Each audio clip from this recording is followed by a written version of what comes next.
ओम नमो भगवते श्रीरमणाय। शुक्लां वरदरं विष्णुं शशिवर्णं चतुर्भुजं प्रसन्नवदनं ध्यायेत् सर्वविघ्नोपशान्तये। वक्रतुण्ड महाकाय सूर्यकोटि समप्रभा निर्विघ्नं कुरु मे देव सर्वकार्येषु सर्वतः. பெற்ற தாய்தனை மகமறந்தாலும் பிள்ளையை பெறும் தாய் மறந்தாலும் உற்ற தேகத்தை உயிர் மறந்தாலும் உயிரை மேவிய உடல் மறந்தாலும் கற்ற நெஞ்சகம் கலை மறந்தாலும் கண்கள் நின்று இமைப்பது மறந்தாலும் நத்தவத்தவர் உள்ளிருந்தோங்கும் நமச்சிவாயத்தை நான் மறவேனே, அருணாச்சலத்தை நான் மறவேனே. நமோ ரமணாயவே ஞானமும் கல்வியும், நமோ ரமணாயவே நாமரி மந்திரம், நமோ ரமணாயவே நாவு கருங்கலோ, நமோ ரமணாயவே நல்வழி கூட்டுமே, நமோ ரமணாயவே ஞாயிறும் திங்களும், நமோ ரமணாயவே நாள்களும் கோள்களும், நமோ ரமணாயவே நாற்கரணங்களும், நமோ ரமணாயவே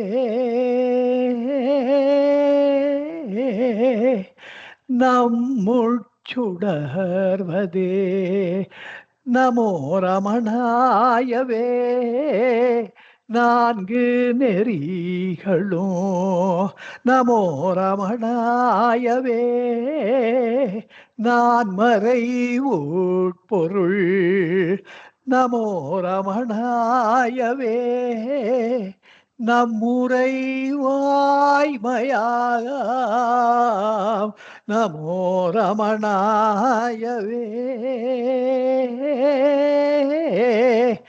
நம்பிக்கை கூறுமே, நம்பிக்கை கூறுமே. ஏகமக்ஷரம் ஹிருதி நிரந்தரம் பாசதே ஸ்வயம் லிக்யதே கதம். சாட்சாத் சர்வேஸ்வரனாகிய ஸ்ரீ பகவானுக்கு நமஸ்காரம். பகவானுடைய அடியவர்களுக்கு நமஸ்காரம். எந்த லோக மகாகுரு இந்த முருகனார் சுவாமிகள் மூலமாக நமக்கு இந்த சன்னதி முறை என்னும் ஒரு பெருமறையை 12 திருமுறைகளின் ஒரு சுருக்கத்தை, இது திருமுறைகளின் பிழிந்து எடுக்கப்பட்ட ஒரு சாராக இந்த ரமண சன்னதி முறையை நமக்கெல்லாம் அருள்பாலித்தாரோ அந்த லோக மகாகுருவாம் ஸ்ரீ பகவானுக்கு நமஸ்காரம். அவருக்கு மீண்டும் மீண்டும் நமஸ்காரம். அவருடைய பாதார விந்தங்களிலே என்னுடைய ஹிருதயார விந்தத்தை என்றைக்கும் என்றென்றைக்கும் சமர்ப்பிக்கிறேன். உங்கள் எல்லோரையும் இந்த ஸ்ரீ ரமண சன்னதி முறை பாடத்திட்டத்தின் கீழ் 6வது வகுப்புக்கு அன்போடு வரவேற்கிறேன். இன்றைக்கு நாம் எடுத்துக்கொண்டிருக்கின்ற பதிகம் அடிமைப்பத்து. பகவானிடத்துல நம்மளுடைய அனுபவமே எப்படி இருக்குன்னா, ஏதோ ஒரு ஆஸ்பெக்ட்ல அப்படியே டோட்டலா அடிமைப்பட்டு போவோம். ஒரு வாட்டி இந்த காஷ்மீரி சைவிசம், ஒரு காஷ்மீரி பண்டிட் பார்த்தேன் ரமணாசிரமத்துல. நான் கிரிபிரவேசம் போகும்போது அப்படியே உள்ள புகுந்து ஒரு நமஸ்காரம் பண்ணிட்டு போவோம் ஆசிரமத்தில், அந்த விக்கெட் கேட் வழியா. அங்க இந்த ஒருத்தர் அங்க படுத்துட்டு இருந்தாரு. அப்போ என்ன சுவாமி இங்க படுத்துட்டு இருக்கீங்கன்னா, அவருக்கு தமிழ் தெரியல. அப்புறம் தான் தெரிஞ்சது ஈ கேன் ஸ்பீக் இங்கிலீஷ்னு. காஷ்மீர்லேருந்து வரேன்னாரு. அண்ட் ஹீ ஆக்சென்ட் அந்த லுக்ஸ் எல்லாம் பார்த்தா பிராமின் மாதிரி தான் இருந்தது. So I asked him whether he is a Kashmiri Pandit. ஆமான்னாரு.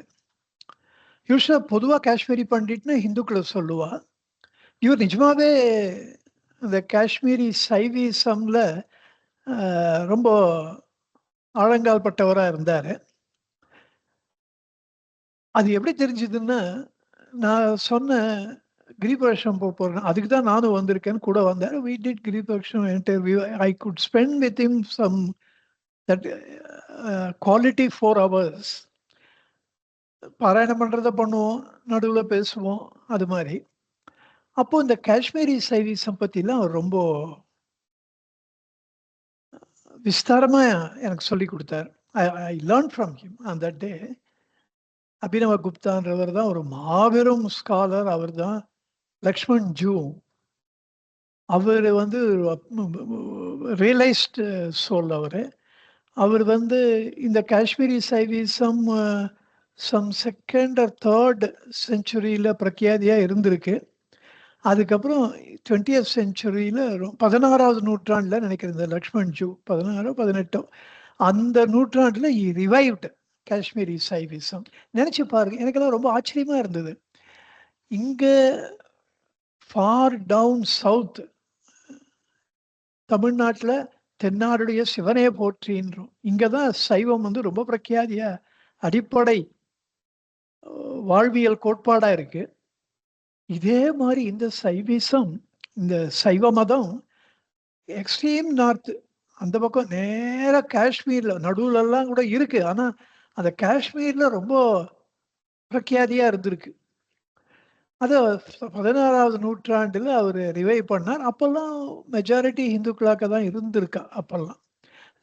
Saradha பீடம் 51 பீடங்கள்ல, சக்தி பீடங்கள்ல அங்க ஒரு பீடம். காஷ்மீரத்துல சாரதா பீடம் ஒண்ணு இருக்கு. இன்னைக்கும் இருக்கு. அ இந்த அரசாங்கம் வந்து அதெல்லாம் கொஞ்சம் ரிவைவ் புதுமைப்படுத்தி, ரெனோவேட் பண்ணி அதுக்கு உரிய மரியாதைகளை எல்லாம் பண்ணியிருக்கா. ரொம்ப நெக்லெக்டட் பிளேஸா இருந்தது. அவர்கிட்ட இந்த காஷ்மீரி சைவிசம் பத்தி நான் தெரிஞ்சுக்கும்போது ரொம்ப ஆச்சரியமா இருந்தது. அடிப்படை தத்துவம் ஒரே மாரி தான் இருக்கு. பசுபதி பாசம் தான் அங்கேயும். அது சைவிசம்னா அப்படித்தான் இருந்தானும். வேற மாரி இருக்க முடியாது. ஸோ இந்தியா ஃபுல்லா இந்த சைவம்ன்றது அவ்ளோ வைஷ்ணவமும், சைவமும் அவ்ளோ they have taken very strong roots. நம்ம பொலிட்டிக்கலா என்னதான் இந்த கண்ட்ரி மாறினாலும் அடிப்படையில இது இவ்ளோ ஸ்ட்ராங்கா இருக்கிறதுனால தான் இத இன்னும் 80% நம்ம கல்ச்சர் பின்பற்றுபவர்கள் இருக்கிறான்னா, எவ்வளவோ 1000 வருடங்களுக்கு அடிமைப்பட்டு போன நாடு. இந்த மாரிலாம் ஒரு மனித சரித்திரத்துல எந்த நாட்டிலயும் நிகழ்ந்ததே இல்ல. அப்படியும் ஒரு கவர்னர்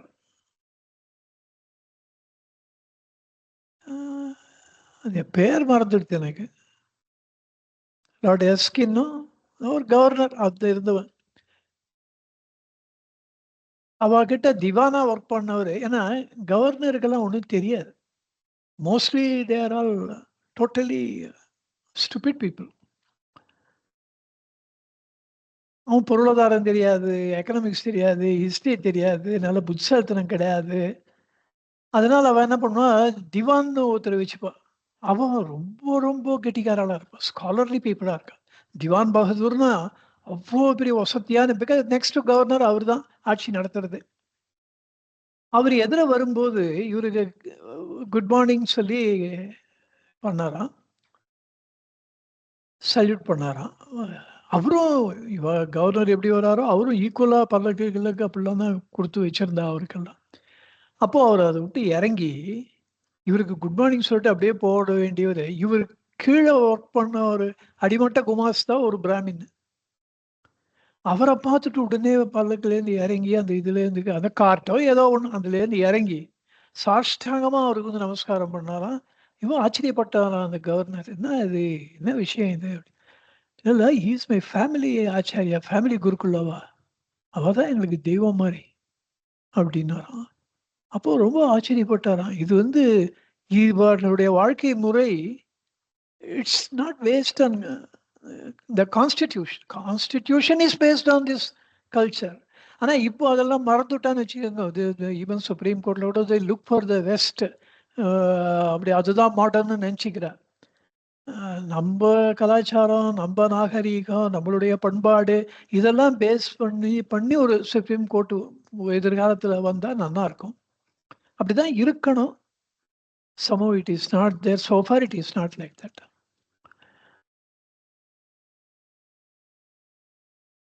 ஒரு அறிவுபூர்வமான ஆராய்ச்சி இதெல்லாம் இட் இஸ் டோட்டலி லேக்கிங் இந்த பிரசன்ட் சுப்ரீம் கோர்ட். லாஜிக்கலா, ரீசனபிளா, ஒரு இன்சிசிவ் திங்கிங் அதெல்லாம் ரொம்ப ரொம்ப ரொம்ப டோட்டலி லேக்கிங்காக தான் இருக்கு இப்போதைக்கு. Hope this will all improve in due course of time. But அதுக்குள்ள நம்ம போக முடியாது. ஏன்னா அது I have very strong points. ஏன் இந்த இந்த வார்த்தைகளை நான் சொல்றேன்றது, இந்த கலாச்சாரம் அந்த காலத்திலேயே ஒரு சின்ன விஷயம் ஒண்ணா சொல்றேன். அந்த காலத்திலேயே சோழர்கள் ஆட்சியில குடவோலை முறைன்னு ஒண்ணு வச்சிருந்தா. குடம்னா பானை, ஓலைன்னா சீட்டு. அதாவது பேலட் பாக்ஸ். ஏதாவது ஒரு முக்கியமான விஷயத்துல மக்களுடைய கருத்த தெரிஞ்சுக்கணும்னா, அ அ ஓலையில அவளுடைய கருத்த எழுதி போட்டுருவா அதுல. அது மாரி ஒரு குடவோலை முறை அப்படின்னு ஒண்ணு வழக்குல இருந்தது. இத பார்த்துட்டு எனக்கு என்ன தோணித்து, இது மாரி இதெல்லாம் படிச்ச உடனே, அப்பவே the democracy has taken so strong roots. இது it is not because of the constitution we got it. இந்த இவ்ளோ பெரிய எழுத படிக்க தெரியாத நாட்டிலேயே கூட அப்போ இப்ப ஏதோ கொஞ்சம் படிச்சிருக்கான்னு பேரு. அப்படின்னு ரொம்ப படிச்சுடு இன்னும் படிக்க இல்லிட்ரசி அதிகமா தான் இருக்கு. இந்த மாரி இருந்தா கூட, ஜனநாயகம் ரொம்ப ரொம்ப ரொம்ப ஸ்ட்ராங்கா வலுவான ஒரு கட்டமைப்பா இருக்கிறதுக்கு காரணம் it is not the constitution. The constitution is based upon this குடவோலை முறை. அதனால அது மக்கள் இதுல நிறைஞ்சு போயிருக்கு. அதனால தான் அது அது பாகிஸ்தான்ல முன்ன இருந்த ஒரு பிரதம மந்திரி அவர் பேரு ஷவாஸ் ஷரீஃப். அவர்தான் இந்தியால democracy the way it has taken such a strong roots, it has not taken roots in our country. It is very regrettableன்னு ஓப்பனா அனௌன்ஸ் பண்ணி அந்த மிலிட்டரி பீப்புள் கிட்ட incurred so much of displeasure. How can you praise India? But அவரு அது மாதிரிலாம் பண்ணதுனால தான் அது மாரி நெறைய விஷயங்கள் அவரு பண்ணதுனால he wanted to change the very entire direction. ஒரு பீஸ்ஃபுல்லா நம்ம பெரிய கண்ட்ரி இத இதில மறைச்சுண்டா நம்மளுக்கு தான் நல்லது. இப்படிலாம் அவர் பேசினாரா? But he paid the price for it also. ஆ அப்படி இந்த ஜனநாயகம்னு இந்த நமது அப்சல்யூட்லி ஒரு வாழ்வியல், உலக இயல், அரசியல் இப்படி எந்த ஆஸ்பெக்ட்ல எடுத்துட்டாலும் நம்ம industry, commerce, trading, scientific research and இது மெடிசன் எந்த துறை எடுத்துட்டாலும் லா, அக்கவுண்டன்சி, சார்ட்டர்ட் அக்கவுண்ட் அது எதை எடுத்துட்டாலும் these are all based on the culture of this country. இந்த culture is based on Shaivism and Vaishnavism. சைவமும் வைஷ்ணவமும் தான் நம்மளோட காலகாலத்துக்கு காப்பாத்தியிருக்கு. அப்படி இந்த காஷ்மீர்லேயும்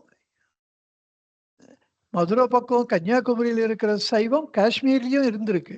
இதெல்லாம் அவரோட பேசின்னு போனப்போ எனக்கு தெரிஞ்சுது. அவர் சொன்ன விஷயத்துலேருந்து நான் எனக்கு முன்னாடி தெரிஞ்ச விஷயங்கள்லேருந்து நான் புரிஞ்சுட்டது. இப்படித்தான் Kashmiri Shaivism again it got ஒரு ஒரு ஃபிலிப், ஒரு renaissance of Kashmiri Shaivism it took place. அதனுடைய பேசிக் டெனன்ட் என்னன்னா,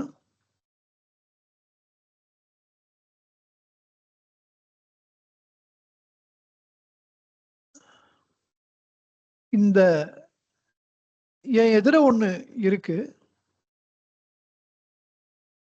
அத நான் ரெகக்னைஸ் பண்றேன். அத ரெகக்னைஸ் பண்றதுக்கு நான் என்னுடைய நினைவுக்கு ஓட்டங்களுக்கு போய் தேடுறேன். ஐ அம் ஏபிள் டு கனெக்ட் இதுதான். இது, இது மாம்பழம், இது பலாப்பழம் இப்படி நான் ஃபிக்ஸ் பண்றேன்.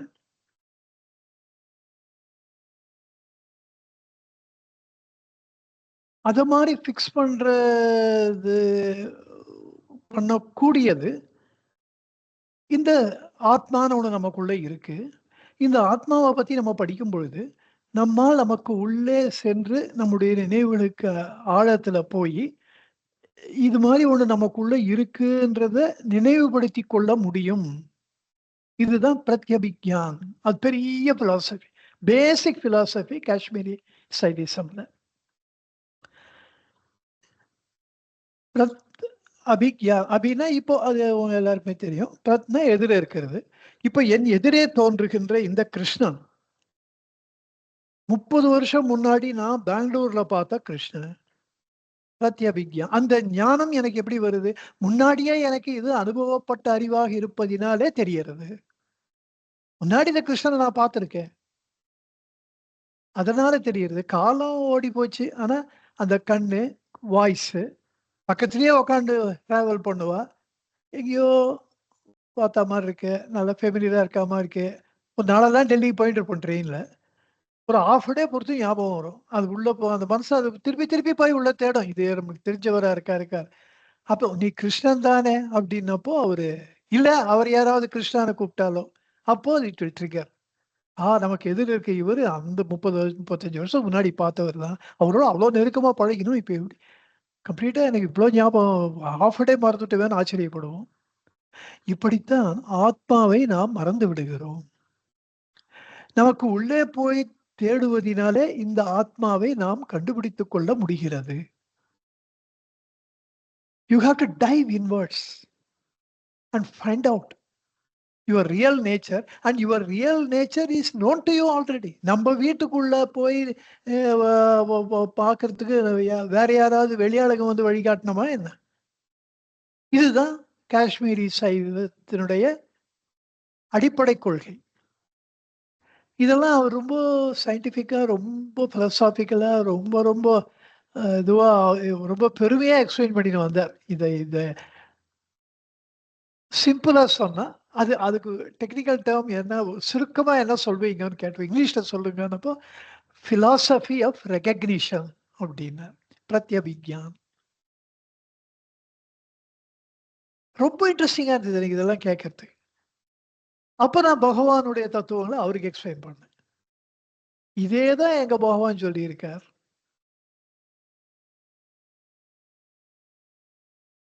உனக்கு உள்ளே ஆழ்ந்து போய் நீ பார்த்தால், you will be able to find your real nature. உன்னால அதை ஞாபகப்படுத்திக் கொள்ள முடியும். அது அவ்ளோ ஆணித்தரமா, அவ்வளோ கான்ஃபிடென்ட்டா அவரே அது உள்ள ஆழ்ந்து போய் பார்த்துட்டு, தன்னுடைய அனுபவத்தினால இத சொல்லியிருக்கார். அப்படின்னு இந்த நான் யார் செல்ஃப் என்குயரி, இந்த செல்ஃப் இன்வெஸ்டிகேஷன், தன்னாட்டம், தன்னறிவு, தன்னாராய்ச்சி இதெல்லாம் பத்தி அவருக்கு எக்ஸ்பிளைன் பண்ணணும்னு பேசிக்கலி உள்ளத 40 தான். We had a very highly enjoyable time. We had an exceedingly good encounter. இப்படியெல்லாம் மனசு சந்தோஷமா அப்புறம் ஒரு 5 வருஷம் பொறுத்து மறுபடியும் அவர பார்த்தேன். பை தட் டைம் அப்பதான் சொன்னேன். நான் உங்களுக்கு ஒரு கேள்வி கேட்க மறந்துட்டேன். நீங்க எப்படி திருவண்ணாமலை வந்தீங்க? இல்ல sir by sheer chance. Somebody I was sitting in Chennai. Somebody said இந்த பக்கம் வந்துட்டா அருணாச்சலத்த பார்க்காம போக்கூடாது. அ அடுத்த வாட்டியாவது வந்து பார்த்துட்டு போங்கன்னு ஒரு ஃப்ரெண்டுக்கு சொல்லியிருந்தேன். நம்ம எதுக்கு அடுத்த வாட்டிக்கு போஸ்ட்போன் பண்ணுவானே, இந்த வாட்டியே பார்த்துட்டு போயிடலாமே அப்படின்னு நான் வந்தேன். It's by sheer chance I met you. இந்த 5 இயர்ஸ்ல he has become a hardcore devotee of Bhagavan. பகவான பத்தி எல்லாம் படிச்சு, படிச்சு அப்போ 2வது வாட்டி பார்க்கும்போது அவர் எனக்கு சொன்னது, "Bhagavan is the real Kashmiri Pandit. He is the real Kashmiri Shaivite."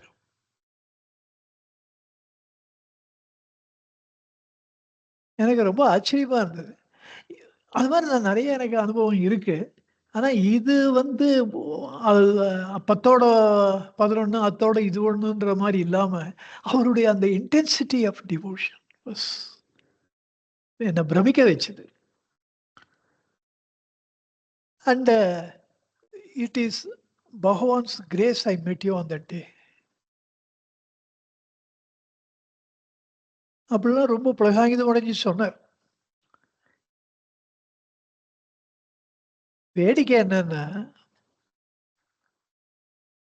எனக்கு என்ன அதுல புரிஞ்சுட்டேன்னா, பகவான்கிட்ட ஏதோ ஒரு குணாதிசயம் இருக்கு.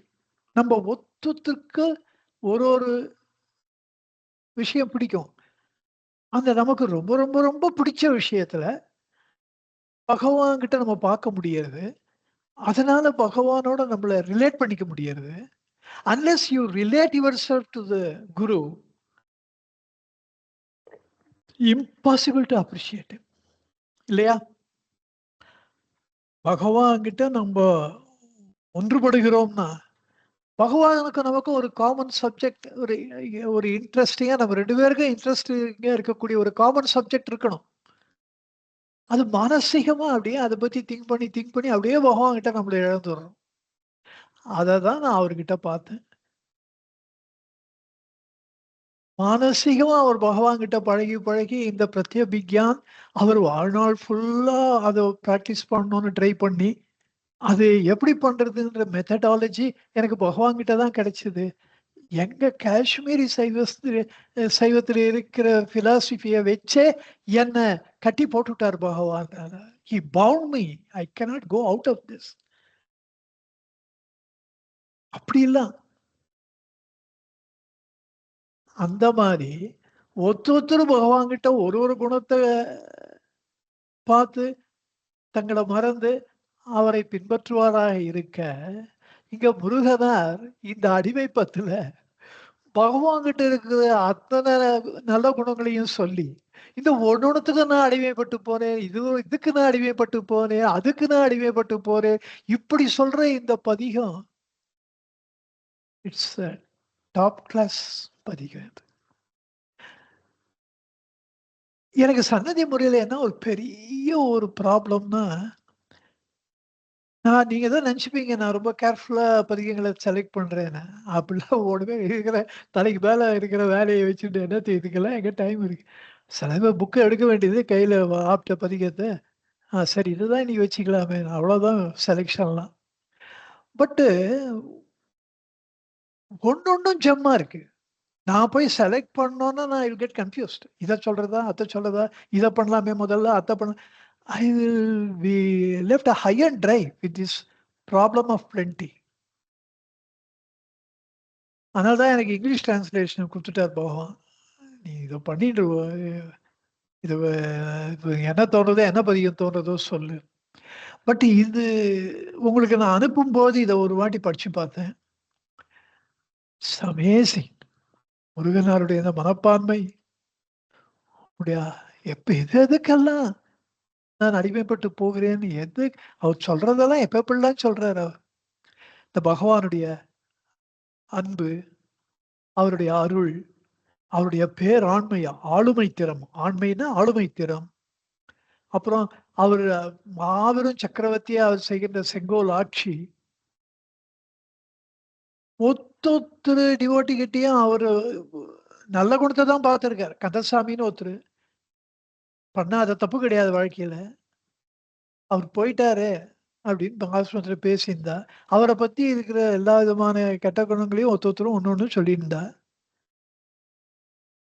பகவான் கிட்ட வரும்போது, பகவான் மூஞ்ச பார்த்தா. பகவான வந்து நீங்க என்ன அவர பத்தி கேட்கிற அளவு யாருக்கும் தைரியம் கிடையாது.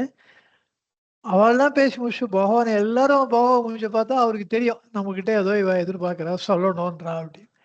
அப்ப அவர் சொன்னாராம். அவரு நான் பார்த்து எப்பவுமே நல்லா ஒரு வேட்டி, சட்டை போட்டுக்கிறதெல்லாம் வெள்ள வெள்ளேன்னு பளிச்சுன்னு நல்லா துவச்சு கிளீனா சுத்தம் சோறு போடும்னா, அப்புறம் பார்க்கலாம் அப்படி. அவ்வளவு ஒரு கெட்ட மனிதனிடத்துல கூட பகவானுக்கு அவங்கிட்ட இருக்க ஒரு நல்ல குணம் தான் அவர் கண்ல பட்டுருக்கு. அப்படி ஒரு அதுதான் ஒத்தொத்தரையும் தனிப்பட்ட முறையில அவர் பாராட்டுகின்ற அந்த அருமை, அவருடைய ஆன்ம தேஜஸ், அழகு, அந்த இசித்துவம்னு அந்த அஷ்டமா சித்திகள்ல பிறர வசீகரிக்கிறது. அது அடுத்த இதுவா? வசித்துவம். இது ஒண்ணு. அவர் முன்னாடி போய் யாராவது நிறுந்தா, அப்படியே தங்களை இழந்துரும். அப்படி ஒரு வசீகரிக்கின்ற ஒரு சக்தி. He makes the devotee totally get not only interested in him, he makes him his slave. Sabareesha Narayana ஐயரே போருமே அது. நான் மாட்டேன். எனக்கு இந்த சாமிஜி மேல நம்பிக்கை கிடையாது. ஊன்னு சொல்லிட்டு அங்க போயிட்டு பார்த்த உடனே நமஸ்காரம் பண்றாரு. அதுதான் துரியோதனன் கூட அப்படிதான் சொன்னானாம். பாண்டவ தூது இவர் போகும்போது கிருஷ்ணர் வந்தா யாரும் மரியாதை கொடுக்கக்கூடாது, எழுதக்கூடாது. ஊன்னு 1000 கட்டளை போட்டு வச்சிருந்தானாம்.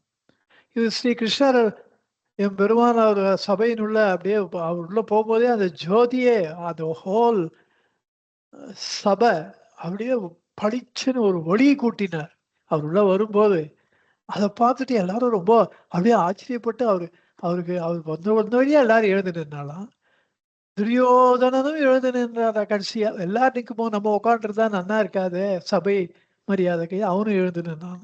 அப்போ அதுதான் வசீகரித்தல். அந்த ஒரு தட் இஸ் கால்ட் இங்கிலீஷ்ல தட் இஸ் கால்ட் சாரிஸ்மா. இந்த பொலிட்டிக்கல் லீடர்ஸ்க்கெல்லாம் கூட சாரிஸ்மான்னு ஒண்ணு இருக்கணும். எம்ஜிஆர்னா அது இருக்கணும். இந்திரா காந்தினா இருந்தது. நேருஜிக்கு இருந்தது. 17 வருஷம் ஒருத்தர் பிஎம் இருந்திருக்க முடியாது. அது அவ தப்பு பண்ணா கூட people will not take it seriously. அவ பிட்ரே பண்ணி ஒருத்தர் கூட கூட்டணி வச்சுட்டு உடனே அதை கால்வாரி விட்டு திருப்பி எலெக்ஷன் வர மாதிரி பண்ணா கூட பீப்புள் வில் சே அது ராஜதந்திரம். வேற யாராவது பண்ணா திட்டு துரோகின்னு. That is called charisma. அதை வசீகரிக்கின்ற ஒரு இது. அது ரொம்ப பெரிய விஷயம். அது பகவான் கிட்ட பரிபூர்ணமா இருந்தது. அவர் மனிதர்களுக்கு செய்த நன்மை ஒரு ஆக்கம். வீடு பேரே கொடுத்துருது, மோட்சத்தையே கொடுத்துருது. ஆக்கம்னா நன்மை, செல்வம், ஆன்ம நிதியை கொடுத்துருது. இப்படி ஆனா அவர் சன்னதியில போய் அப்படி உட்காந்தா நமக்கு கிடைக்கின்ற அமைதி, அது எல்லாத்தையோட அந்த மௌனம், அதான் மோன குருன்றார். தட்சிணாமூர்த்தி சுவாமிகள் தான் சொல்லுவேன். அப்படி ஒரு தட்சிணாமூர்த்தி சுவாமியாக்கு அவர் உட்கார்ந்து காமிச்ச விதம். இப்படி ஒன்னொன்னத்தையும் முருகனார் இதுல பாடுறார், ஆச்சரியப்படுறார், மகிழ்ந்து போறார். அவர் நான் அடிமைப்பட்டேன், இந்த குணத்துக்கு அடிமைப்பட்டேன், இந்த அமைதிக்கு அடிமைப்பட்டேன், அருளுக்கு அடிமைப்பட்டேன், ஆண்மைக்கு அடிமைப்பட்டேன், இப்படி இந்த அழகுக்கு அடிமைப்பட்டேன் பார்த்து சொல்ல சொல்ல நம்மளையா பகவானுக்கு அடிமையாக்கி விடுறார். அப்படிப்பட்ட ஒரு பதிகம் இது. இத தேவாரப்பண் முதுவாய் ஓரி, ஓரின்னா ஜாக்கல் சொல்ல நரி, முதுவா ஓரின்னா முதுமை அடைந்த ஓல்டு ஜாக்கல். அத அப்படி ஆரம்பிக்கிறது அந்த பதிகம். முதுவாய் ஓரிட்டு தேவாரப்பண் திருஞான சம்பந்த பெருமான் பாடியது. அதுல என்ன விசேஷம்னா இப்ப ஞாபகத்துக்கு அவரு திருக்கச்சூர்ல பாடின பதிகம் இது ஞானசம்பந்த பெருமான். இந்த திருக்கச்சூர்ன்றது வந்து அங்க எழுந்தருளிருக்கு இறைவன் ஈஸ்வருடைய பேரு கச்சபேஸ்வரர். காஞ்சிபுரத்துலயும் யூ கேன் சி கச்சபேஸ்வரர் நிறைய இடத்துல இருக்கும். கச்சபம்னா ஆமை. ஆமை வடிவத்துல மகாவிஷ்ணு அவதாரம் பண்ணவர். அப்போ அவரு சக்சஸ்ஃபுல்லா தேவாமிர்தத்தை கொண்டு வர்றது எல்லாம் பண்ணதுக்காக நன்றி தெரிவிப்பதற்காக அங்கங்க அவர் போய் ஈஸ்வரனை வழிபட்டார். அந்த கோயிலெல்லாம் அவ கச்சபேஸ்வரர்னு பேர் வரும், கூர்மம் வழிபட்டதுனால. இது இந்த அது திருக்கச்சபேஸ்வரம்ன்றது திருக்கச்சூர் அப்படின்னு மாறிவிடுது. செங்கல்பட்டுக்கு பக்கத்துல இருக்கு, நல்லா போயிருக்கேன். அந்த இடத்துல பாடின பதிகம் இது ஞானசம்பந்த பெருமான். அந்த இடத்துக்கு இன்னொரு விசேஷம் என்னன்னா, சுந்தரமூர்த்தி சுவாமிகள் அங்க அந்த கோயில்ல வந்தப்போ ரொம்ப பசியில அந்த மயக்கத்துல அப்படியே அந்த கோயில் வாசப்படி அந்த இதுல திண்ணையிலயோ அந்த வாசப்படியே உக்காந்துட்டார் பிரகாரத்துல. அப்ப ஈஸ்வரனே வந்து ரொம்ப பசிக்கிறதோ அப்படின்னு ரொம்ப ஆதரவா கேட்டு, நீங்க ஒன்றும் பண்ணாதீங்க, நான் வந்து உங்களுக்கு குச்சம் பொறுத்துக்கோங்க, நான் சாப்பாடு கொண்டு வரேன் அப்படின்னு போய் பண்றதுக்கு டைம் இல்லை அப்படின்னு அவர் ஒரு வீட்லயும் அந்த ஊர்ல போய் பிச்சை எடுத்து இவருக்கு சாப்பாடு பரிமாறினார். ஆ "என்ன இவ்ளோ ஐட்டம் கொண்டு வந்துட்டலே! இவ்வளோத்துக்கு போய் என்னத்த சாப்பிட்றதுன்னு" நான் என்ன பண்றது? எனக்கு டைம் இல்லன்ட்டு ஒரு ஒரு வீட்லயும் போய் கேட்டேன். அவள்லாம் விதவிதமா குடுத்துட்டா. அப்படின்லாம் சொல்லி ச அவரோட சம்பாஷித்து, அவர ஆஸ்வாசப்படுத்தி, எல்லாம் பரிமாறிட்டு, எல்லாம் பண்ணி நல்லா சாப்பிட்டு முடிச்சு, நான் வரேன்னு கிளம்பி போயிட்டார். இவரு கைய வாஷ் பண்ணிட்டு வந்து பார்க்குறாரு, ஆள காணோம். அப்பதான் இவருக்கு தெரிஞ்சது, ஈஸ்வரனே வந்து நம்மளுக்கு இதெல்லாம் பண்ணியிருக்கார் அப்படின்னு. அது பாட்டும் பாடியிருக்காரு. பதிகம் அந்த இடத்துல பண்ண பதிகத்துல அது சொல்லியும் இருக்கார். அப்படித்தான் நம்மளுக்கெல்லாம் தெரிஞ்சது. இப்படி இந்த திருக்கச்சூர்ன்ற இடத்துல ஞானசம்பந்த பெருமான் பாடின அந்த பண்ணு, கொல்லிக் கவ்வானம் கர்நாடக இசையில நவரோஸ் ராகத்துல இத பண்களுக்கெல்லாம் அதே பண்ணு சொல்லுவா. அது நவரோஸா இருக்கும். இன்னொரு இடத்துல இன்னொரு தேவாரத்துல அதே பண்ணு சொல்லுவா. அது வேற ஏதாவது ராகத்துல வரும். உசேனின்னு வரும். இது வரும். ஒரு ஒரு ஆஸ்பெக்ட். அந்த அது ஒரு அந்த ஆஸ்பெக்ட் வந்து அதையே பிரதானியமா வச்சு இந்த ஒரு ராகம் இருக்கும். ஸோ இந்த பதிகத்துக்கு பிரதானியமா இருக்கிற அந்த ஒரு ஆஸ்பெக்ட் வந்து நவரோஸ்ல இருக்கிற ராகத்துக்கு ஒத்து போறது. இததான் பண்ணாராய்ச்சின்னே சொல்றது. அது எனக்கு தெரிஞ்சு எங்க பெரியப்பா ரொம்ப சங்கீதத்துல ரொம்ப பிரக்யாதியா இருந்தார். அவரோட ஃப்ரெண்டு இப்ப Madurai S. Ramanathan, professor S. Ramanathan music காலேஜ்ல இருந்தவரு. அவர் இந்த பண்ணு ஆராய்ச்சியெல்லாம் நெறைய பண்ணியிருக்கார். ரொம்ப ஞானஸ்தர் மியூசிக்ல. நெறைய அந்த புக்கெல்லாம் கூட போட்டிருக்காரு. அப்படி இந்த பதிகத்துல இந்த பதிகத்துல வந்து இந்த அடிமைப்பத்த பாடியிருக்கார். இதுல வார்த்தைகள் கொஞ்சம் நெறைய போட்டிருக்கார். அத பார்ப்போம். அது வார்த்தைகள வச்சு ஒரு வீடு கட்டுறா மாரி செங்கல் ஒரு ஒரு வேர்டும் ஒரு கல்லுன்னா, அத கல்லு கல்லு வச்சு வச்சு வீடு கட்டுவாள. அது மாரி நீங்க கொஞ்சம் இமேஜின் பண்ணி பாருங்க. நெனச்சுக்கோங்க. என்ன இப்படி ஒரு ஒரு பாட்டு சமையலறைன்னா, ஒரு பாட்டு படுக்கை அறை, ஒரு பாட்டு பூஜை அறை, அது மாரி ஞாபகம் வச்சுக்கங்க. அது மாரி ஒரு ஒரு கல்லா வச்சு கட்டினா எப்படி இருக்கும்? அப்படி ஒரு ஒரு பாடலையும், ஒரு ஒரு பாட்டையும் அவர் அந்த மாரி கட்டியிருக்கார். இப்போ "சொல் என்னும் கல்லை வைத்த மாடிகட்டி, கொடிகட்டி பறக்கின்றார் முருகனார்." நான் ஏன் அவ்ளோ கொண்டாடுறேன் முருகனார்ன்றதுக்கு இந்த பதிகம் ஒரு சான்று. இது சாரி ஞானசம்பந்த பெருமான் இல்ல இது. முதுவாயோரின்றது சுந்தரமூர்த்தி சுவாமிகள் பண்ணது. 7ஆம் திருமுறை. Sorry, sorry. அது என்னமோ ஞானசம்பந்தர்கிட்ட போயிடுத்து மைண்டு. இப்பொழுது நூலுக்கு போகலாம். பதிகத்துக்கு போகலாம். திருச்சிற்றம்பலம். முதல் பாடல். தன் பக்கரில் வந்தன்பிற்கரையும் தன்னை அடியர் தாழ்ப்பத்தான் என் பக்கரில் வந்தென் கண் நோக்கி இன்சொற்கூறி இனிதாண்டான் இன்பக் கடலோர் உரு கொண்டேய்ந்த இறைவேங்கடவன் எம்மான் அன்புக்கேதான் வயப்பட்டார் போன்றடிமைப்பட்டேன் அரணானே தன் பக்கரில் வந்தன்பிற்கரையும் தன்மை அடியர் தாழ்ப்பத்தான். எப்படி இருக்கு பாருங்க படிக்கிறதுக்கு. தன் பக்கலில் வந்து பகவானுடைய பக்கத்துல போய் அவரை அணுகி அன்பில் கரையும் தன் மெய் அடியர் அவர்கிட்ட போய் உண்மையான அடியவர்கள் மெய் அடியவர்கள் அவர் அவர் இந்த அன்புல அவர்னால கரைஞ்சு போகின்ற அடியவர்கள் தாழ்ப்பத்தான் அவளே கொஞ்சம் வெக்கப்படும்படியாக என் பக்கலில் வந்து எங்கிட்ட அவளெல்லாம் விட்டுவிட்டு அவள்லாம் ஓடி போய் அவரை முச்சிக்கிறார். இவரு கொஞ்சம் ஒரு நிமிஷம் அப்படின்ட்டு அவர் நான் எங்கேயும் பயந்து தூரம் நின்னுட்டு இருக்கேன். எங்கிட்ட ஓடி வரார். வந்து என் கண் நோக்கி என்னை அந்த அவருடைய திருக்கண் நோக்க அருளை என் கண்களிலே பாய்ச்சி, இன்சொல் கூறி அது மட்டும் எனக்கு அதோட பண்ணா அப்படியே வீடு பேர் வந்துடுறது தானே. அப்படி இல்லையே எனக்கு மோட்சம் அவ்வளோ தகுதி இல்லையே. அதனால திருவாய் மலர்ந்தருளி எனக்கு என்ன தெரியணுமோ என்னுடைய சக்தியின்மையை புரிந்து கொண்டு, பக்குவமின்மையை புரிந்து கொண்டு, எனக்கு சொல்ல வேண்டிய விஷயங்களை வாய் திறந்து கூறி, இனிது ஆண்டான். அவ்வளோ எனக்கு இன்பத்தை ஊட்டி, ஊட்டி என்னை ஆண்டு கொண்டார் பகவான். ஏன் தெரியுமா? இ இன்பக் கடலோர் கொண்டைந்த இறைவேங்கடம் பேர் எம்மான், இறைவேங்கடப் பேர் எம்மான் பேர்.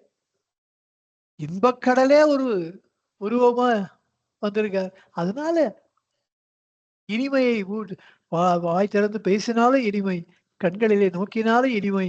அப்படி இனிமையாக என்னை ஆண்டு கொண்டு அந்த வேங்கட பெருமானுடைய அன்புக்கேதான் வயப்பட்டால் போன்று, அந்த அன்புக்கே நான் அப்படியே அடிமையாயிட்டேன் போல இருக்கு. அப்படி இவரு சந்தேகமா சொல்றாரு பாருங்க.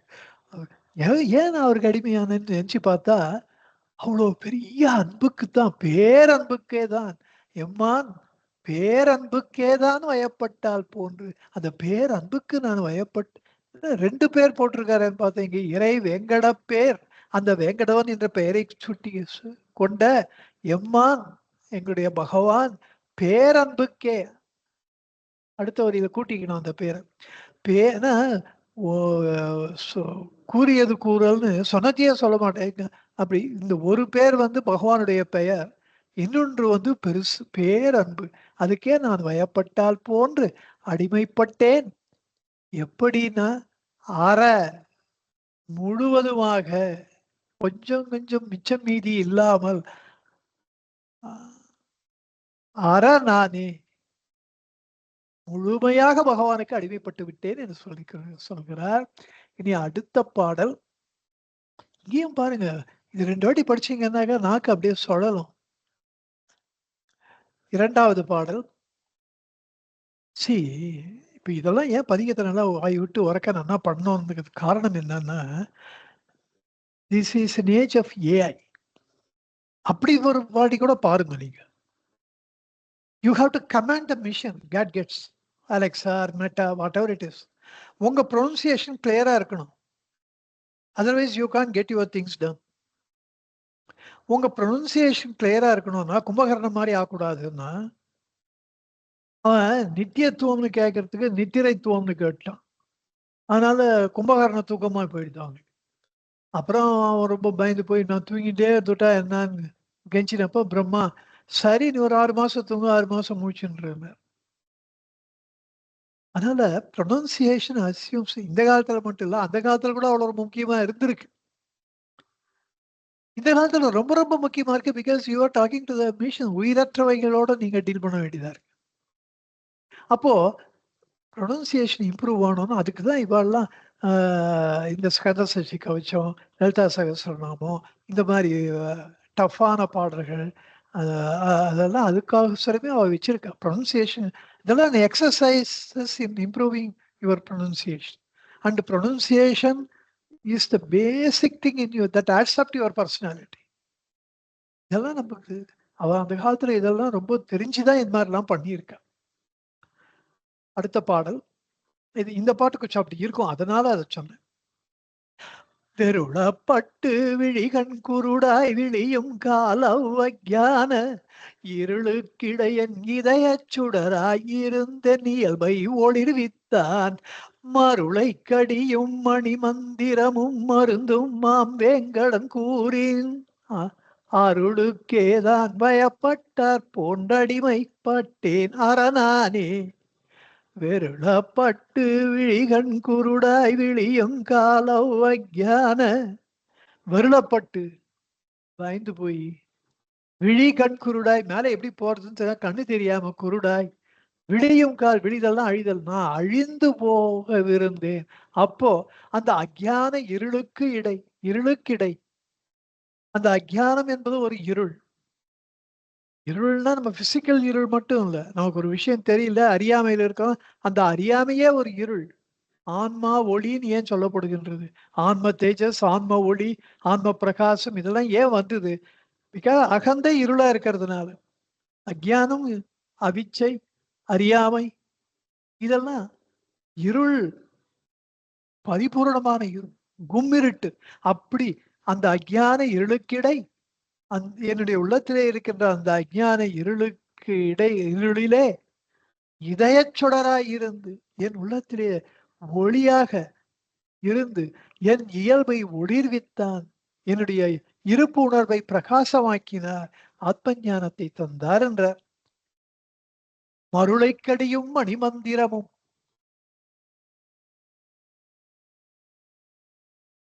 மருள்னா மனதிலே இருக்கின்ற மருளுதல். மருளுதல் ஏன் வருது? மறண்டு போறது எதுக்காக? அஜ்ஞானத்தினாலே, இருளினாலே. அந்த அஜ்ஞான இருளை கடியும்னா அழிக்கும். மணி மந்திரம் மருந்து. அது சமஸ்கிருதத்துல மணி மந்திர ஔஷதம்னு. ஒரு வியாதியை குணப்படுத்தணும்னா மணி வச்சு பண்றவா இருக்கா. எங்க சின்ன வயசுல எங்க ஒரு ஒரு முஸ்லீம் பெரியவர் கூட இருந்தாரு எங்க ஊர்ல. அவரு தேள் கடிச்சது, பாம்பு கடினாக்கா ஜபிச்சு ஜபிச்சே விஷத்தை இறக்கிடுவார். அந்த நீலம் பாய்ச்ச உடம்பு திருப்பி நார்மல் ஆயிடும். Maybe it will take about 15-20 minutes, half an hour. But அவர் இந்த பக்கம் இவர் எங்கேயோ ஏதோ சொல்லிட்டு இருக்காரு, நம்மளுக்கு காது கேட்காம குசு குசுன்னு ஏதோ சொல்லிட்டு இருக்காரு. ஆனா அங்க ஆக்சுவலா இறங்குறத கண்ணெதிர நான் பார்த்துருக்கேன். அது அந்த மந்திரத்துக்கெல்லாம் ஒரு எஃபெக்ட் இருக்கு. ஆ, அது நம்மளவால நிறைய இப்ப கேரளா பக்கம்லாம் போனா எல்லாம் நிறைய பண்ணுவா. பட் எங்க ஊர்ல அந்த ஒரு முஸ்லீம் பெரியவர் அப்படி பண்ணியிருந்தாரு. அது ஞாபகம் வருது. பட் இதெல்லாம் மந்திரம்ன்றது ஒரு எஃபெக்டிவான விஷயம். அடுத்தது ஔஷதம், மருந்து. இப்பல்லாம் ட்ரக்ஸ்ன்றமே அதையே கூட நீங்க டைரக்ட் பொருளா வச்சுக்கலாம். ஹலுசினேட்டிங் ட்ரக்ஸ், கஞ்சா, பகவான்கிட்டயே கேட்டிருக்கா. அப்ப அதுக்கு மருந்துன்னுவா. மாரி அந்த ஆசிரமத்துல மருந்து சாப்பிடுறாளாம், அதெல்லாம் நியாயமா? நல்லதா? என்ன பகவானே! ஒரு ஆசிரமத்துல போய் அதெல்லாம் பண்ணலாமா? அப்டின்னா. பகவான் வந்து அத கண்டெம் பண்ணுவாரு அப்டின்னு எல்லாம் எதிர்பார்க்கும் பொழுது, அவரு கண்டெம் பண்ணல. அது ஒரு குருவினுடைய கைடன்ஸ்ல அத சாப்ட்டா, அப்பதான் அது நல்லது. நம்பளா அதெல்லாம் தொடக்கூடாது அப்டின்னு தான் சொன்னார் பகவான். அது அந்த மருந்து சாப்ட்டா, இந்த தேகாபிமானம் போயிடுறதா? You will be floating. அத ஒரு கண்ட்ரோல்டா பண்ணாக்க, you can get some positive results. But it's all dangerous way. Dangerous way. Highly dangerous. அது உரக்க சொல்லணும்.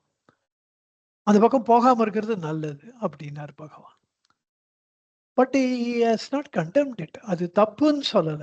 அது ஒரு வழியா இருந்திருக்கு. அந்த காலத்துல பண்ணியிருக்கா.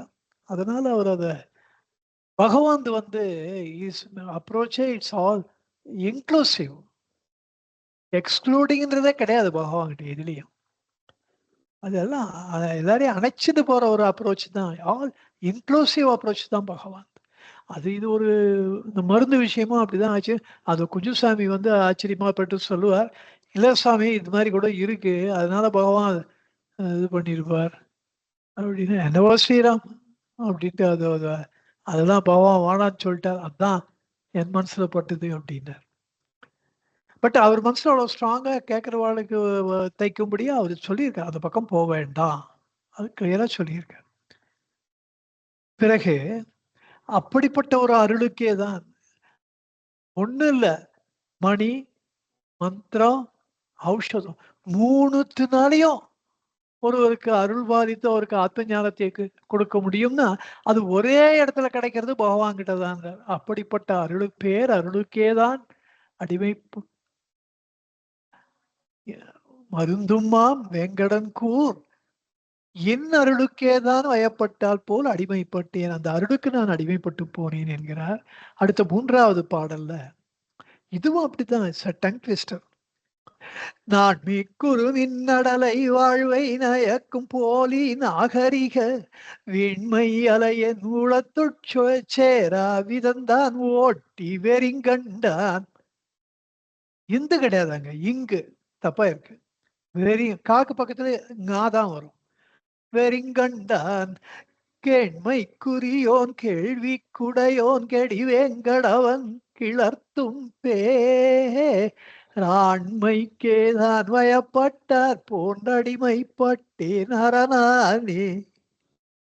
நாண்மைக்குறும் ரொம்ப நாணப்படும்படியான, வெட்கப்படும்படியான இந்த நடலைன்னா துன்பத்தையே தருகின்ற நடலை உடல் அப்படின்னுவா. துன்பத்தையே தருகின்ற உடல். இந்த நடலை வாழ்வை, துன்பத்தையே தருகின்ற வாழ்வை நயக்கும் அத போய் விரும்புகின்ற போலி நாகரீக வீண்மை அலை. இந்த நாகரீகம் பேர்ல ரொம்ப போலியா அதுதானே இப்ப நடந்துட்டு இருக்கு. நாகரீகம்ன்ற போர்ல ஒரு போலி நாகரீகம். இதெல்லாம் வேடிக்கைன்னா இந்த வெஸ்டர்ன் பீப்புள் வந்து அவள் ரொம்ப அந்த ஸ்னாபிஷ் அண்ட் ஸ்னாபரிலாம் சொல்லுவா. அவ ஏதோ விஷயம் தெரியாம ஒரு வாழ்க்கை முறையை வச்சுட்டு நம்மள கேலி பண்ணா இவ ரொம்ப பிரிமிட்டிவ், இவாக்கு ஒன்னும் விஷயமே தெரியல. ஆக்சுவலா விஷயம் தெரியாதவ அவதான். போலி நாகரீக வீண்மை அப்படின்னா வீணுக்கு போறது, வீணா போறது. இந்த போலி நாகரீக அகந்தை அலை, ஒரு பயனற்ற அலை, போலி நாகரீக வீண்மை அலை என் உளத்துள் சேராவிதம்தான் ஓட்டி அந்த போலி நாகரீகமாகிய அகந்தை வாழ்வு என் கிட்ட கூட வராத மாதிரி ஓட்டி வெறிங்கண்டான புறம் முதுகிட்டு ஓடச் செய்தோம். அத அகந்தை நினைச்சு கூட பார்க்க கூடாது. நம்ம கிட்ட இது முருகனார் கிட்ட போலாம் அப்படி, பகவானுடைய அடியவர்கள் கிட்ட போலாம் அப்படின்னு நினைச்சே அப்படி எனக்கு பகவான் செய்தார். கேண்மைக்குரியோன், கேண்மைனா நட்பு, நட்பிற்குரியவர். கேள்விக்குடையோன், கேள்வினா ஞானம், கல்வி கேள்வினே சேர்த்துதான் சொல்லுவார். கேள்வி ஞானம் ரொம்ப வசதியானது. ஏன்னா குரு கிட்ட புக்கு படிச்சு கத்துக்கிறது இல்ல, கேட்டு கத்துக்கிறது தான். அதனாலதான் கேள்வி ஞானம் வந்து ரொம்ப ரொம்ப வசதி கல்வி ஞானத்தை விட. கேள்வின்னு ஒரு சாப்டரே அதிகாரமே ஏற்றி இருக்கிறார் வள்ளுவ பெருமான், அதனுடைய பெருமையை உணர்ந்து. அப்படி கேள்மைக்குரியோன், கேள்விக்குடையோன், கேள்வின்னா ஞானம், ஞானம்னா ஆத்ம ஞானம். இந்த ஆத்ம ஞானத்தை உடையவர் கெடிவேங்கடவன். இந்த நட்பு என்பது கூட கேண்மைக்குரியோன்னா நட்பிற்குரியவன்னா, நண்பன் வந்து நம்மளை என்னைக்குமே கைவிட மாட்டான். எல்லாருடைய அனுபவம் அப்படித்தான் இருக்கும்னு நினைக்கிறேன். உறவினர்கள் நம்ம எவ்வளவு பாராட்டினாலும் நண்பர்கள் வந்து விசேஷம் தான். நண்பன் ஒருத்தன் வந்தான்னா அந்த நமக்கு நண்பன்னா நமக்காக உயிரையும் கொடுப்பான். என்ன ஒண்ணா பண்ணுவான். அந்த அளவு ஒரு தீவிரம் உறவினர்கள்கிட்ட எதிர்பார்க்க முடியுமான்னா தெரியல, இருக்கலாம். ஆனால் அப்படி ஏதாவது உறவினர்கள் மாமா பிள்ளை, அத்தை பையன் அவ்வளோ உயிரையே கொடுக்கும்படியா அவர்கள் பழகுகின்றார் என்றால் அவர்கள் உறவினர்கள் அல்ல, அவர்கள் நண்பர்கள். அப்படித்தான் நான் பார்த்திருக்கேன் நிறைய பேர். அப்படி அதனால தான் உறவை பத்தி சொல்லாம கேண்மைன்னு நட்பை பத்தி ரொம்ப வசதியா சொல்றார் முருகன். இவளுக்கெல்லாம் எப்படி இதெல்லாம் வாழ்க்கையில அடிபட்டு தெரிஞ்சுக்க வேண்டிய விஷயங்கள் எல்லாம் இவ ஒரு இடத்துல உட்காந்து பகவான முருகனாரும் நிறைய தெரிஞ்சு அது மாதிரி எழுதியிருக்கா. ஆச்சரியமா இருக்கு. இப்படி வேங்கடவன் கிளர்த்தும்னா உருவாக்கும் பேராண்மைக்கே தான், அவருடைய ஆளுமைக்கே நான் அடிமைப்பட்டு போனேன் என்கிறார். அடுத்த பாடல் 4வது பாடல். மீட்சிக்கிடம் வேறருமை ஞான மேலை வீட்டில் குடியேற்றி மாட்சிக்குரிய மௌன நிலைக்கே மடவேன் தன்னை வாழ்வித்தான் பூட்சி கடம் பூண்டாட்சையடியார் புறக்கும் புகழ் வேங்கடன் செங்கோல் ஆட்சிக்கேதான் வயப்பட்டார் போன்றடிமைப்பட்டேன் அரணானே. மீட்சிக்கு இடம் வேறரு, அந்த ஆத்ம சாம்ராஜ்யத்துக்குள்ள அந்த இடத்துக்கு போயிட்டீங்கன்னா மறுபடியும் மீளுதல் என்பது இல்லவே இல்லை. மாண்டார் மீழ்வாரோன்னு வா, ஆண்டாண்டு தோறும் அழுது புரண்டாலும் ஆண்டார் மீழ்வாரோ. ஒரு இடத்துக்கு போய் சேர்ந்துட்டா மறுபடியும் வர்றதுன்றது என்றைக்குமே இல்லை. ஆனால் இங்கே முருகனார் குடிபெறுகின்ற இடம் பித்ருலோகம் இல்லை, இது மீட்சிக்கு மறுபடியும் இந்த உலக வாழ்க்கைக்கு பிறவி சுழலிலே அகப்பட்டு கொள்ளாத, வந்து மீண்டும் இதிலே சிக்கிக் கொள்ளாத ஒரு இடம். அந்த இடத்துல போயிட்டா, அந்த ஆத்ம சாம்ராஜ்யத்துக்குள்ள நுழைஞ்சிட்டா மறுபடியும் வருவது என்பது என்றைக்குமே இல்லை. அப்படி மீட்சிக்கு இடம் வேறு இல்லாத மெய்ஞான மேலை வீட்டில் குடியேற்றி, அந்த மேலை வீடு ஆத்ம வீடு வாவென்ற அகம்புக்கு அன்றே என் வாழ்விழந்தேன் அருள் அருணாச்சலா. மொட்டை அடித்தனை வெட்ட வெளியில் நீ நட்டமாடின என் அருணாச்சலா வா வென்ற கம்புக்கு வாழ்வருள் அன்றே என் வாழ்விழந்தேன் அருள் அருணாச்சலா.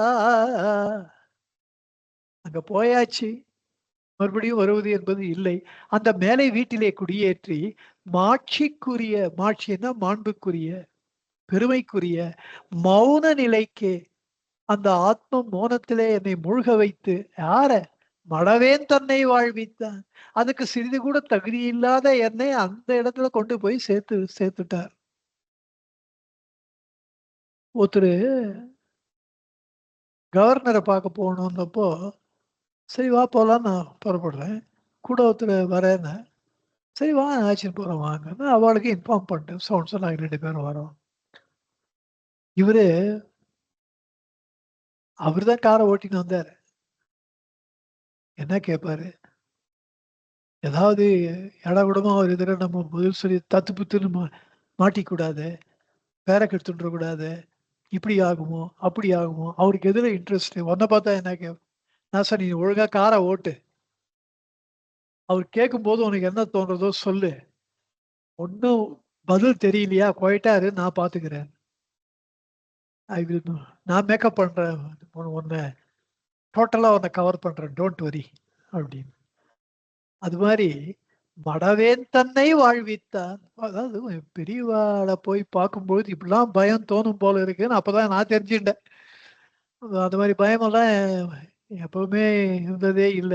என்ன கேட்டா தெரிஞ்சது சொல்ல போறோம் அவ்வளவுதானே. அந்த மாரி.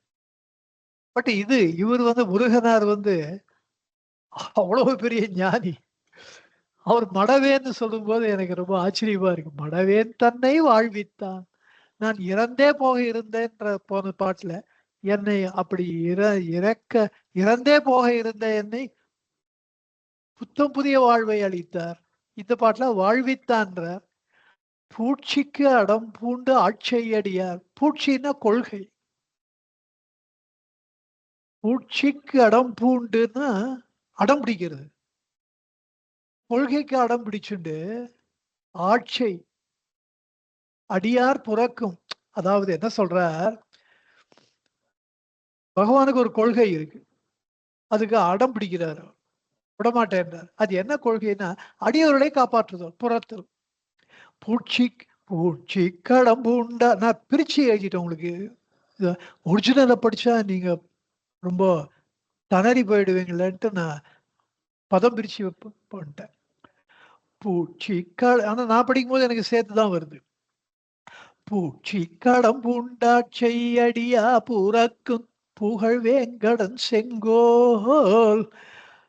என்னுடைய அடியவர்களை என்னை காப்பாற்றியே திருவேன் என்று அடம் பிடிக்கின்ற அந்த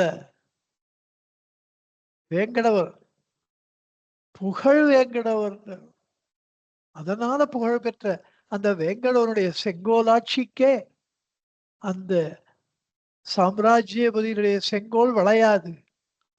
அது அந்த செங்கோல் ஆட்சிக்கு, அந்த ஆளுமைக்கு நான் அடிமைப்பட்டு போனேன் என்று பகவானுடைய அந்த ஆளும் திறமையை பாராட்டுகின்றார். அடுத்து 5வது பாடல். அந்த எதுகை மோனையெல்லாம் எப்படி துள்ளிண்டு வருது பாருங்க அர்த்தத்தோட, அதுவும் பொருளோட. ஒருமைக்கல்ல இருமைக்கல்ல உழுவல் சேரும் எழுமைக்கும் உரிமை கழுமல் உற்றாற் போல உவகை ஊட்டி உரை செய்தான். ஒருமை குறியோனுணர் வேங்கடன் தன்னுடையோரிடத்து பாராட்டம் அருமைக்கேதான் வயப்பட்டார் போன்றடிமைப்பட்டேன் அரணானே. இங்கே பகவானுடைய அரிதிலும் அரிதான ஒரு அருமையான ஒரு குணத்தை சொல்லுகிறார். அதாவது ஒருமைக்கு அல்ல, இந்த பிறவியில இம்மை மட்டும் அல்ல, இருமைக்கு அல்ல, மறுபிறவியாகிய மறுமைக்கும் அல்ல, அடுத்த பிறவியும் இல்ல, உழுவல் சேரும் உழுவல்னா தொடர்ந்து தொடர்ந்து வருகின்ற 7 பிறவிக்கும் உரிமை கழுமல் உற்றாற் போல என்னவோ என் மேல ஒரு அதீதமான உரிமை. அதுதான் கழுமல்ன்றது. ஒரு பற்று, ஒரு விடாப்பிடியா, குரங்கு பிடியா பிடிக்கிறது. அது எனக்கு இதுதான் உரிமையானது, என்னுடைய உரிமையைத்தான் நான் பண்றேன். அப்படி அது ஜஸ்டிஃபை பண்ணிட்டேன். எது எனக்கு ஆசையா இருக்கு அப்படி இல்லை. இது நான் கொடுக்க மாட்டேன், நான் தான் பிடிச்சிப்பேன். அந்த மாதிரி ஒரு கழுமல். உரிய பற்று, கழுமல்னா பற்று. அப்படி ஒரு பற்றை என் மீது, பற்றற்றவர் என் மீது பற்றை ஏற்படுத்தி கொண்டார். உரிமை கழுமல் உற்றார் போல. அந்த உரிமை என்பது அவருக்கு பிறப்புரிமை என்ற மாதிரி வச்சுண்டு உவகை ஊட்டி உரை செய்தார். எனக்கு என்னை சந்தோஷப்படுத்தி அந்த மாதிரி நான் மகிழும்படியாக பேசி என்னை மகிழ்வித்தார். ஒருமைக்குரியோர், ஒருமை ஏகவசுவாகத்தான் இருப்பேன் என்று எவன் முயற்சி செய்கின்றானோ அந்த ஏகத்துவத்துக்கு உரிமைக்குரியோர், அதையே குறியாக கொண்டவர் உணர்வேங்கடம். அப்படிப்பட்டவர்கள் எங்களுடைய பகவானை உணர்கிறார்கள். தே ஸ்டாண்ட் ரியலைஸ்ட். தன் நுழையோரிடத்து, தன் உழைனா பக்கம், தம் பக்கத்து அவர் பக்கத்துல வந்தவர்களை பாராட்டும் அவ் அருமைக்கேதான் வயப்பட்டார். அந்த அருமை எது? நான் விடமாட்டேன், என்னுடைய அடியவர் அப்படின்னு ஒரு பூச்சி கடம் பூண்டாட்சி. அதுதான் என்னுடைய அதை ஒரு கொள்கையா கொண்டு அப்படி கெட்டியா பிடிச்சுக்கிறார் பாருங்க. அதுதான் அருமை. அருமையிலும் அருமையான குணம் அது. அதை என் மேல, முருகனார் மேல காமிச்சதனால அவர் மகிழ்ந்து போய் அந்த அருமையை பாராட்டுகின்றார். அடுத்த பாடல் பகவானுடைய அழக சொல்லி சொல்லி மாஞ்சி போறார். எழிலுக்கொரு பேர் எல்லை எனவே இமையாதென் கண்ணினை நோக்க குழக கோலம் கொண்டென் உயிரை கோல விழியால் குழைவித்தான் விழவுக்கென மெய்யடியர் வேட்கை மிக்கூகன வேங்கடவன் கழகுக்கேதான் பயப்பட்டார் போன்றடிமைப்பட்டேன் அரணானே. எழிலுக்கு ஒரு பேர் எல்லை, இதற்கு தாண்டி அழகு, இதோட அழகா இருக்கவே முடியாது என்று நான் ரொம்ப கன்வின்ஸ்டு. நான் திடமாக என்ன நான் நம்பும் அளவுக்கு ஒரு சிவ தேஜஸை எனக்கு காமிச்சு, ஆத்ம தேஜஸை காமிச்சு, அதை பார்த்தா இமையாது என் கண்ணினை நோக்க, நான் கண்ணை மூடாம கண்கொட்டாமல் பார்த்தேன் அந்த அழக. கண் இணை என்னுடைய 2 கண்களாலும் பார்த்தேன். அப்போ குழக கோலம் கொண்டு, குழகனா இளைஞர், இளமை, புத்தம் புதியது. அப்படி அந்த குழக கோலம் ஃப்ரெஷ்ஷா பார்க்க பார்க்க புதுசா இருக்கிற அந்த இளமை கோலம் காட்டி என் உயிரை கோல விழியால் குழைவித்தான். கோலன்னா முதல்ல குழக கோலம்னா வடிவம், இங்க கோல விழினா கோலம்னா அழகு. தன்னுடைய அதான் கோலம் போடுறதுன்னு என்ன, அழகு போடுறதுதான் கோலம் போடுறது. கோல விழியால் குழைவித்தான், தன்னுடைய அழகான விழியினாலே, திருக்கண் நோக்கத்தினாலே என் உயிரை, என் அகந்தையை குழைத்தார் பகவான். அதனால என்ன ஆச்சு? விழவுக்கென, விழவுன்னா விழா, திருவிழா. அந்த பகவானை பார்க்கறதே ஒரு பெரிய திருவிழா. திருவிழால போனா எவ்வளவு உற்சாகம் வருமோ அப்படி விழவுக்கென மெய் அடியர் வேட்கை மிக்கூர், அடியவர்கள் எல்லாம் அப்படியே வேட்கை மிக்கூர். பகவானின் மீது வைத்த அன்பு, அந்த விருப்பம் அது அதிகரித்து கொண்டே போகும்படியாக இருக்கின்ற கன வெங்கடவன், மேன்மை பொருந்திய எங்கள் பகவான், அவருடைய அந்த கட்டழகுக்கேதான் வயப்பட்டார் போல் நான் அடிமைப்பட்டு போனேன். நானே முழுவதுமாக அடிமைப்பட்டு போனேன். அவருடைய ஆத்ம தேஜஸ் அப்படிப்பட்ட ஒரு தேஜஸ் என்று வியந்து மாஞ்சி போறார் முருகனார். வியந்து வியந்து பாராட்டுகின்றார் முருகனார். அது ஏன் அப்படின்னா, மகாராஜா ஆஃப் பரோடா, மகாராஜா ஆஃப் திருவாங்கூர், மைசூர் மகாராஜா, இப்படி மகாராஜாக்கள்லாம் அவரை வந்து பார்க்கறது உண்டு. அப்போ போட்டோ எடுத்துக்கணும்னு ஆசைப்படுவான். அப்போ பகவானும் ரொம்ப கருணையோட சரின்னு ஒத்துப்பார். பகவான் ட்ரெஸ் தான் நம்ம எல்லாருக்கும் தெரியும், கௌபீனதாரி. அவர் என்ன போட்டு சோப் போட்டு வாஷ் பண்ணி எல்லாம் ஒண்ணு, பவுடர் போட ஒண்ணும் கிடையாது. போட்டோ எடுத்துக்கோ, வாங்க பக்கத்துல வாங்க எடுத்துக்கோங்க, அவ்வளவுதான். மகாராஜாலாம் எப்படி அலங்காரம் பண்ணிட்டு வருவா, அவ பக்கத்துல மகாராணி அதுக்கு மேல இருப்பா. குஜுசாமி கண்ணெதிர பார்த்தேன்னாரு என்கிட்ட. நான் அவர்லாம் பக்கத்துல போய் நின்னா அவர்கள் ஒளிமொழிக்கு போவார்கள்ன்றார். அவ்வளோ தேஜஸ் பகவானுக்கு. அது எப்படித்தான் அந்த ஒரு ஆச்சரியம். அந்த போட்டோவை எடுத்துட்டு உடனே அவ இப்படி திரும்பி வந்துட்டா, இங்க பகவானை பார்த்தா சாதாரணமா இருப்பாரு. இவாளெல்லாம் பார்த்தா அமர்க்களமா இருக்கும். அவன் பகவான் கிட்ட போனா அப்படியே அத்தனையும் அப்படியே புஸ்வானம் மாரி போயிடும். அவ்ளோ ட்ரெஸ்ஸும், அவ்ளோ அலங்காரமும், அவ்ளோ நகைகளும். இது ஒரு பெரிய ஒரு மிரக்கிள் தான் அதுன்னுவாரு குஞ்சுசாமி. அப்படி அதெல்லாம் தான் அனுபவிச்சிருக்காரு முருகனார். அதனால தான் சொல்றார். அவருடைய கட்டழகுக்கே தான் வயப்பட்டார் கட்டழகுக்கே தான் வயப்பட்டார் போன்று அடிமைப்பட்டேன் அதனானே என்கிறார். நீ அடுத்த பாடல் அதுல சேவத்தங்கத் திருவேங்கடன் இச்சிறியேன் உயிரை பெரிதாண்டான் ஆபத்தணுகாதருளும் அடிக்கே மதானிய அசைந்தாடும் ஆபத்தணுகாதருளும் அடிக்கே அன்றி மதானி அசைந்தாடும் மார்பத்துக்கே மதத்த விழிக்கே மணிமுருவர்க்கே வகை செய்மை ஆர்வத்துக்கே வயப்பட்டார் போன்றடிமைப்பட்டேன் அரணானே சேர்பத்தங்க திருவேங்கடம். சேர்பத்து பிரிச்சுட்டேன். சேர்பத்து அங்க திருவேங்கடம். ஒரு ராஜாக்கு 10 அங்கங்கள் இருப்பதாக சொல்வார்கள். அதுதான் தச அங்கம் ஒரு ராஜாக்கு. அதனால தான் தசாங்கம். அந்த ராஜாவுக்கு அந்த 10 அங்கங்கள் என்னென்ன அப்படின்னு பாடுறது மரியாதையினாலே திரு சேர்க்கப்பட்டு திருத்தசாங்கம்னு சொல்றது. அந்த திருத்தசாங்கம்ன்றது புகழ்பெற்ற ராஜாக்கள் எல்லாருக்கும் பாடுவா. அப்படி பகவானுக்கு முருகனார் 2 திருத்தசாங்கங்கள் பாடியிருக்கிறார். அப்படி சேர் 10 அங்க திருவேங்கடம் 10 அங்கங்களை உடைய இந்த வேங்கட ரமண மகாராஜா இச்சிறியேன் உயிரை பெரிதாண்டா என்னையும் இந்த சிறியேனுடைய உயிரை என்னையும் இந்த ஜீவான்மா அங்க அகந்தையில இந்த ஜீவான்மாவையும் இந்த ஜீவனையும் ரொம்ப பெரிதா மதித்து என்னை ஆண்டு கொண்டார். ஆபத் அணுகாது அருளும் அடிக்கே அன்றி அவருடைய திருவடிகள் கிட்ட வந்துட்டா ஆபத்து என்பது அகந்தை ஆபத்து என்பது எந்த விதமான ஆபத்தும் அணுகவே அணுகாது. அது மட்டும் இல்ல அவருடைய அழகு மதானி அசைந்தாடும். மதானின்னா இந்த ஆடவர்கள் கழுத்துல ஒரு செயின் போட்டுன்னு அதுல ஒரு தங்க பதக்கம் மாதிரி கோத்துப்பா. அந்த பதக்கம் அந்த மதானி அது அசைந்தாடும். இதெல்லாம் கருத்தில்லாத அடைமொழி அப்படின்னு HV சார். அப்படிதான் பகவான் போட்டுக்கல.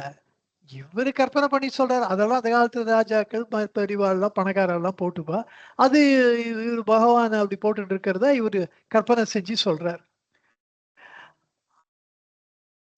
ஆபத்தணுகாதருளும் அடிக்கே அன்றி மதானி அசைந்தாடும் மார்பத்துக்கே மதத்த விழிக்கே மணிமுருவர்க்கே அவை செய்மை மார்பத்துக்கே அந்த தங்கப்பதக்கம் அந்த மதானி அசைந்து ஆடுகின்ற மார்பத்துக்கு அந்த அந்த மார்பனுடைய அழகு அதை பார்த்துட்டு மதர்த்த விழிக்கே அவர் பகவானுடைய அந்த திருக்கண் நோக்கு அதுக்கே அதுக்கு ஒண்ணு அவருடைய உடல் அழக சொல்றார். மார்பம்ன்றது அகலம்னு ஒரு பேர் உண்டு மார்பத்துக்கு. அப்படி அகலம்ன்றது ஆன்மாவுக்கும் ஒரு பேர் உண்டு. அப்படி அந்த ஆன்மா தான் அங்க பாக்குறார் முருகனார். மார்பத்துக்கே மதத்த விழிக்கே அந்த ஆன்மா அருள் வெளிப்படுகின்ற அந்த திரு கண்களை விழிகளை அதுக்கே மணி முருவர்க்கே முருவல்னா புன்சிரிப்பு அந்த முகத்திலே தோன்றுகின்ற அந்த புன் சிரிப்புக்கே அவை செய்மை இந்த மூணும் என் மேல ஒன்னா சேர்ந்து எனக்கு செய்த மெய் ஆர்வத்துக்கே இதனாலெல்லாம் தான் பகவானை நினைக்க நினைக்க எனக்கு அப்படியே ஒரு பெருசா அவர் மேல ஒரு ஆர்வம் ஏற்பட்டது. அந்த ஆர்வத்துக்கே வயப்பட்டார் போன்று அடிமைப்பட்டேன் அரணானே என்கிறார். இதுல ஒரு ராஜாவுக்கு என்ன 10 விஷயங்கள் அப்படின்றத மட்டும் சொல்றேன். பெயர் அந்த ராஜா முடிசூடும் பொழுது அருள்மொழிவர்மன் அப்படின்னு பேர் இருந்தவனுக்கு முடிசூட்டு விழா பண்ண உடனே ராஜராஜன்னு பேர் வச்சான். அது மாதிரி ஒரு முடிசூட்டு விழா ஒரு ராஜாவா பட்டம் ஏத்துக்கும் போது நாமகரணம் மாறும். அப்படி அடுத்தது நாடு அந்த ராஜாவுக்கு எது நாடு எது இந்த திருத்தசாங்கம் ஒரு நாள் நம்ம பார்க்கலாம். பகவானுக்கு எது பெயர் அவருடைய பெயர் என்ன அவருடைய நாடு எது அவருடைய நகர் கேபிட்டல் அவருடைய தலைநகரம் எது அப்புறம் ஆறு அந்த அவருடைய ராஜ்யத்துல என்ன ஒரு பெருசா ஒரு ஆறு ஓடிச்சுன்னா அது காவேரி ஓடிச்சுன்னா அது பெருசா பாடுவா. மலை, அந்த ராஜ்யத்துல மலை, எது மலை? பரினா வாகனம், அவருக்கு என்ன வாகனமா வச்சுட்டு இருக்கார். படை, அவருடைய ஆயுதம் என்ன? அர்ஜுனன்னா வில்லு, ராமபிரான்னா வில்லு, அதே மகாவிஷ்ணுன்னா சக்கரம், ஈஸ்வரன்னா சூலம்.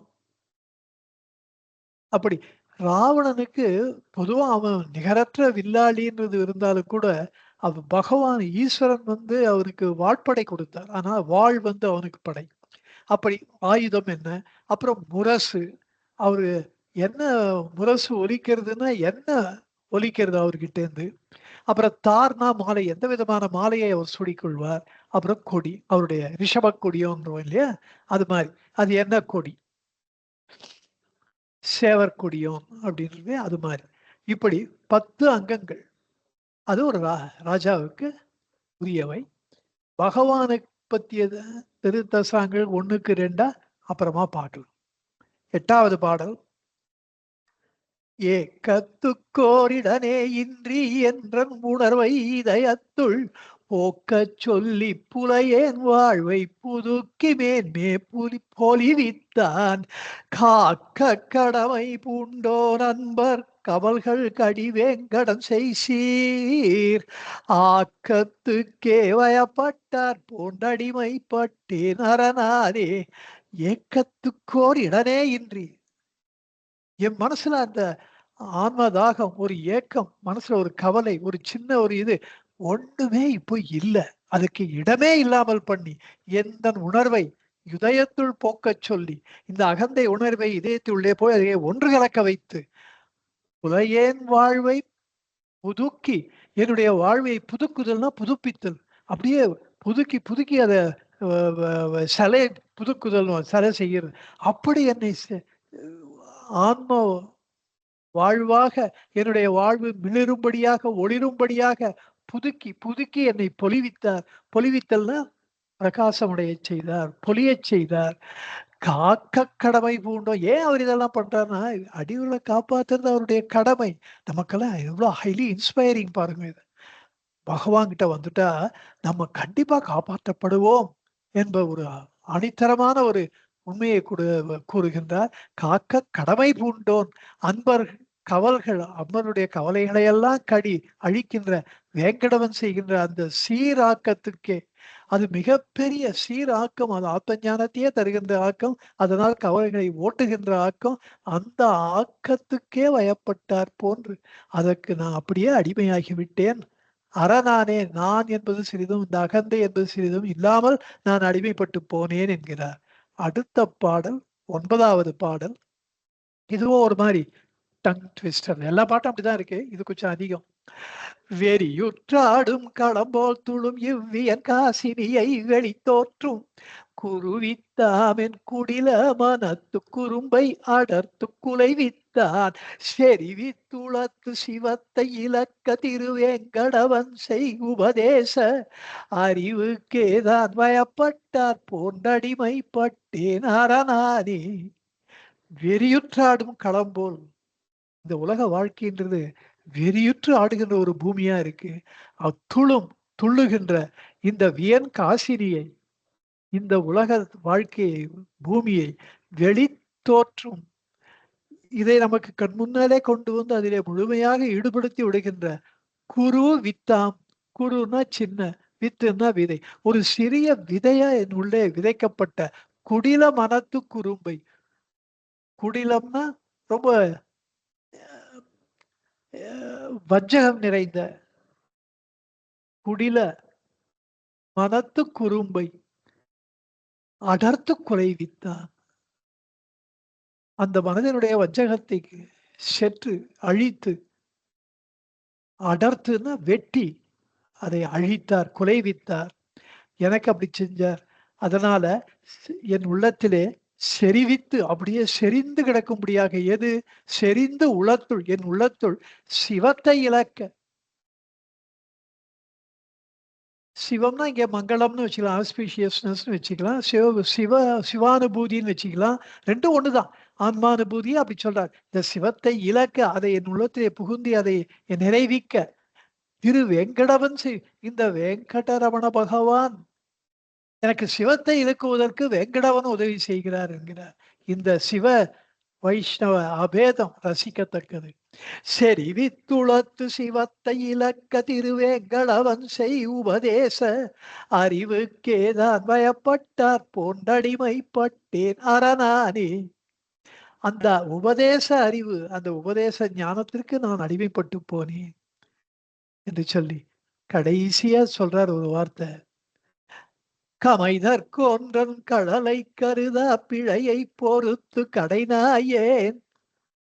கமைதற் கோன், கமைனா சமை, பொறுமை. பொறுமைக்கு அரசர் எங்கள் பகவான் கோன். தன் கடலை கருதா பிழையை பொறுத்து நான் பகவானை நினைச்சு கூட பார்க்கல. அவராதான் திடீர்னு என்ன இழுத்து ஆட்கொண்டார். நான் கொஞ்சம் கூட அவர் நினைச்சே பார்க்கல. இறை உனை நினையும் எண்ணவே நன்னா எனை உனது அருட்கயிற்றால் ஈர்த்து இறை உயிரின்றி கொண்டிட நின்றாய் என் குறை இயற்றினன் ஏழை. என்ன குறை பண்ண, என்ன தபஸ் நான் பண்ண இதுக்கு அப்படின்னு அண்ணாமலையாரை பார்த்து பகவான் சொல்வதை போல இவர் இங்கே சொல்லுகிறார். இவருக்கு அதான் நிகழ்ந்தது. இவரா போய் பகவான் கிட்ட போல, பகவானா இவரை இழுத்து ஆட்கொண்டார். அப்படி அவருடைய கடலை கருதா பிழையை பொறுத்து கடை நாயேன், சிறிது கூட தகுதி இல்லாத ஒரு நாயை போன்றவன் அமைதற்கரியா அகந்தை வாழ்வை அடர்த்து, நான் எனக்கு பொருந்தும்படியாக எனக்கு கொஞ்சம் கூட அதுக்கு தகுதி இல்லாத அமைதற்கு அறியா அகந்தை வாழ்வை அடர்த்து, அவ்வளவு பெருசா என்னுடைய அகந்தை வாழ்வை வெட்டி வீழ்த்தி என்னிடமிருந்து பிரித்து அமைதற்கரியா ஆன்மாவை சுடர்வித்தான். அந்த ஆத்ம வஸ்துவிலே என்னை பிரகாசப்படுத்தினார். என்னை அதில் கொண்டு போய் ஒன்று கலக்க வைத்தார். இமய செல்வி, ஹிமாச்சல புத்திரி, இமவான் செல்வி புத்திரி பராசக்தி என ஈன்றாள் என் தாய். தன் இடவேங்கடன், தனக்கு அவளை தன்னுடைய இடது பாகத்திலே வைத்துக் கொண்டிருக்கின்ற இந்த சிவபெருமான் சிவரமண பிரபு நல்கு உபசாந்த, இவர் எனக்கு அளித்த உபசாந்த அமைதிக்கேதான் வயப்பட்டார் போன்று அடிமைப்பட்டேன் அரணானே. அந்த அமைதியிலே நான் ஒன்று கலந்தேன், அந்த மௌனத்திலே மூழ்கி விட்டேன். எப்படி இந்த பதிகத்தை நிறைவு செய்கிறார் பாருங்க. அதுக்கு மேல என்னால பேச முடியலன்றார். அதனால இந்த பதிகத்தை நிறைவு செய்கிறேன் என்கிறார். அந்த அமைதிக்கே நான் வயப்பட்டார் போன்று நான் முழுவதுமாக நானே அடிமைப்பட்டு போனேன் என்று சொல்லுகிறார். இப்படி ஒரு பாடல், இது நிறைவு பாடல் என்றால் அந்த முருகனாருடைய மனப்பான்மையை முழுமையாக வெளிக்கொணர்ந்து நிறைவு செய்கின்ற பாடல். கமைதற்கொன்றன் கடலை கருதா பிழையை பொறுத்து கடைநாயேன் அமைதற்கரிய அகந்தை வாழ்வை அடர்த்தான் மாவி சுடர்வித்தான் இமய செல்வி என ஈன்றாள் தன் இடவேங்கடனல் உபசாந்த அமைதிக்கேதான் வயப்பட்டார் போன்றடிமைப்பட்டேன் அரணானே. இமய செல்வி என ஈன்றாள் தன் இட வேங்கடன் நல்கும் உபசாந்த அமைதிக்கேதான் பயப்பட்டார் போன்றடிமைப்பட்டேன் அரணானே. அடிமைப்பட்டேன் அரணானே, அடிமைப்பட்டேன் அரணானே.